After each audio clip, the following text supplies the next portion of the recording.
Biz kim? Mulki Turon, Amir Turkistonmiz. Biz kim?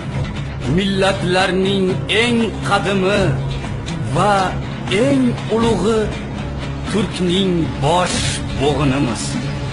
Agar bizning qudratimizga shubha qilsang, biz qurgan imoratlarga bor.